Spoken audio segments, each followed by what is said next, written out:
Victim Bill of Rights Minister. It's a simple question, yes or no? We conducted a study of a review of the The Canadian answer is Victim no. Bill of Thank you. Rights. Would the minister consider a similar approach to victims' rights? We have 30 seconds left. Finish my response, Madam Chair. 29 seconds now. Well, and Madam Chair, I hear a number of points of order. Madam Chair, if I could raise an issue, please. Generally, when we pose a question, You can't make a point of order in your own time, Madam Chair. Gang, what's up? Aaron here, Canadian Looney. Smash the like, hit subscribe, get your Canadian federal politics right here. Minister, last Friday night, as Canada's second largest city burned and was under siege by pro-Hamas terrorists rioting in the streets, damaging property, inciting their vile messaging of their extermination of the Jewish state, all the while your leader, Justin Trudeau, danced away at a Taylor Swift concert, sharing friendship bracelets with other fans. You, as Canada's chief legal officer, remained silent. Why, sir, did you why did you display a lack of leadership and courage in calling out this extreme anti-Semitic hate and violence? So, Minister, please proceed. Yes. Well, I reject that categorization, and I also reject what happened on Friday night in terms of its appropriateness. What happened on Friday night was a disgusting and appalling act of lawlessness and unlawful behavior by people who would seek to sow havoc and chaos in our streets. Minister would have appreciated you calling that out at the time, but you remained silent. I'll move on to my second question. And I referenced that in my response. Sorry, Minister, this is my time. A few weeks ago, November the 11th, during a bail compliance check, Toronto police officers... Can you stop the watch for a sec? Mr. Biddle, yes? Again, I think the time was given to Mr. Brock to bring it back to S13. He has not done that and now has moved into another question unrelated to the topic. I know Indigenous rights are very important to him. And he should move back to that topic, as Mr. Brock was insistent last week that we stick to the topic and Liberals stick to the topic. I'm curious why Conservatives don't hold themselves to the same standard.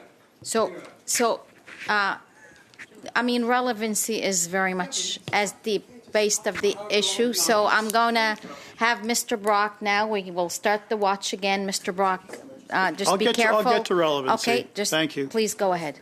We support S13. A few weeks ago, November the 11th, during a bail compliance check, Toronto police officers found themselves... Madam Chair, this is becoming ridiculous, and this is a pattern that Mr. Biddle continually does at these committee meetings. Mr. Biddle? Well, the pattern is its relevancy. This is legislation. Mr. Brock acknowledged that the standing orders... Let me ask the question, Biddle. Again, it's Mr. Biddle, Mr. Brock. We show each other respect in this room. And again, he insisted last week that we stick to the topic at hand, and he's not doing what he insisted that we do last week. So I hope that Mr. Brock of a week ago will comport himself in the same way that he insisted a week ago that we should comport ourselves. Mr. Brock, I'm going to ask you to proceed before Toronto police officers found themselves in the middle of an active shootout between rival groups. 16 firearms were seized, all stolen and smuggled from the U.S. 23 people, including a young offender with 3 firearm prohibitions, was arrested. In response, the Toronto Police Association, the Police Association of Ontario, and the Ontario Provincial Police Association, representing 35,000 officers across the province. We're calling on the government for immediate bail reform. This is the federal government.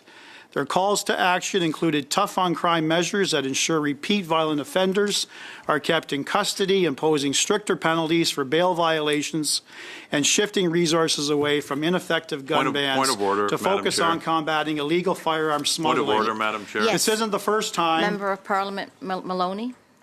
Look, Mr. Brock is entitled to his time.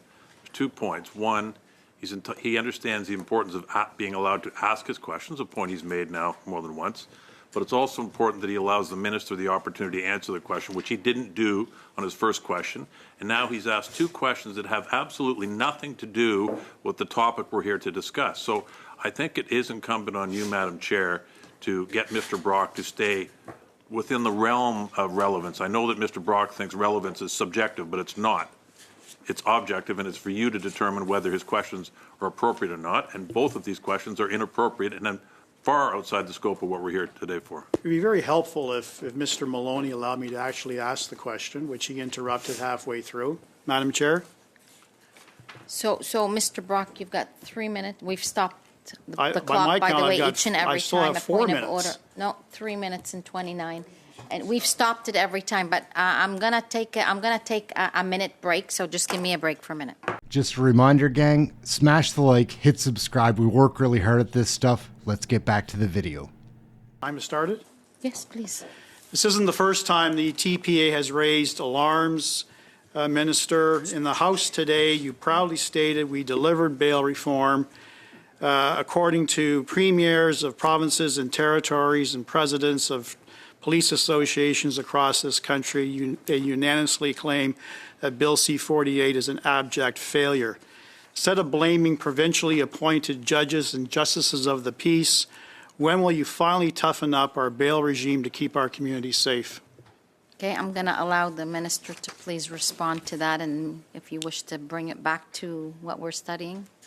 Well, I object that categorization, and I'll refer the member to 3 points. The first is that the work of the Toronto Police Services is heroic, and I applaud their courage. The second point I would make is that there are 700 less police officers in Toronto now than there were in 2015 when we first got elected, which is a problem for the municipality and a problem for the province. The third point I would make is that that same TPS letter actually referred to the penalties that are involved for things like gun smuggling and gun trafficking. In preparing for this appearance, I actually noted that in Bill, if I can finish. No, thank you, Minister. This Point is of my order, time. Madam Chair, if he's allowed to ask the question, This is the my minister's time, allowed to Madam answer Chair. it. He's answered the question. He said he had 3 points. I gave him the opportunity to raise those 3 points. This is He the wasn't member's finished- he time. wasn't finished the I'm third point, reclaiming my time. You're good? Thank you. Point. Oh, he didn't finish his, please go ahead. The TPS called for enhanced penalties for gun smuggling and gun trafficking. We enacted those penalties Thank you, Minister. and enhancements in Moving Bill on. C-21, which Moving that on. member Thank voted you, against. Minister. This is my time. Thank Okay. you. Thank you, Minister. Yeah, I will. We know that Brown. Indigenous people are more likely to be victims of crime. This has been reiterated in numerous government studies, such as the MMIWG and the TRC, and the statistics don't seem to have changed much since these reports were made public. In 2022, StatsCan reported that nearly two-thirds, 62%, of Indigenous people have experienced at least one sexual or physical assault after the age of 15. Will you, Minister, commit to reinforcing the Canadian Victim Bill of Rights to better protect Indigenous victims of crime and uphold the United Nations Declaration on the Rights of Indigenous People Act? Minister? I absolutely commit to ensuring that people are protected from things like sexual assault, including Indigenous, and I applaud the member opposite for noting that Force the Indigenous Victim Bill people of are Rights. both Indigenous people are both overrepresented as both Will you accused and as reinforce the victims Canadian in our Victim system. Bill of Madam Rights? Chair, if I could finish my response, Yes, please. please, Minister. Yeah. So, and I applaud the notification and the recognition that Indigenous people are overrepresented in our system, both as Will accused and as you victims. reinforce the Victim Bill of Rights, Minister? It's a simple question, yes or no? View of the The Canadian answer is Victim no. Bill Thank of you. Rights. Would the Minister consider a similar approach to Madam Chair, victims' point rights? of order, point We of order. have 30 seconds left. Finish my response, Madam Chair. 29 seconds now. Well, and Madam Chair- I hear a number of Madam points Chair, of order. Madam Chair, if so- I could raise an issue, please. Generally, when we pose a You can't make question, a point of order in your own time, Madam Actually, Chair. I was at No, another Madam- committee and they Madam made Chair. that very clear. It's true. generally you afford a witness the same amount of time it takes for the question to be put. That's not being done. That's is my not being that's my done fault here. You're taking a lot more time to ask, and you're Well, the not reason I'm allowing taking the a lot minister. more time to ask you're is not that the allowing Liberal the members minister are the time constantly to respond. interrupting. I constantly have to go back to the original question, repeat myself. That's what's happening here. So, I can do it in 10 seconds, Madam Chair. listen, we had stopped the clock. I'm not going to keep stopping the clock. We stopped it at 29. Can we please continue with that now? I'm moving on to another question. The minister Before said he you do, hasn't finished Minister, answering have the you question. responded to that last question? Madam Chair, we put on reverse bonuses for bail for intimate partner violence, which assists Indigenous women. That was Thank you. Bill The answer is C-75 no. and Bill C-48. Would the minister consider a similar approach to victims' rights as being proposed in this bill? Specifically, will the minister reinforce the primacy clause in the Canadian Victim Bill of Rights to ensure the rights of victims are considered, upheld, and supported by courts and other criminal justice professionals in every interaction with the criminal justice system? Yes or no? Okay, Mr. Brock, your time is up, but I am going to allow equal time for the minister to respond as that last question, which was about 23 seconds. Review that happened, I believe, at this committee 2 years ago of the Canadian Victims Bill of Rights. There was a lot of healthy and proposals that were suggested at that point, and we are always looking to ensure that victims' voices are empowered and that their rights are given primacy in our system. Thank you, Minister. That didn't take that long, so we appreciate that. Oh, yeah. Aaron Canadian Looney, thank you very much for watching this video. We'll catch you in one of the next ones. Ciao for now. We're out. Oh, yeah.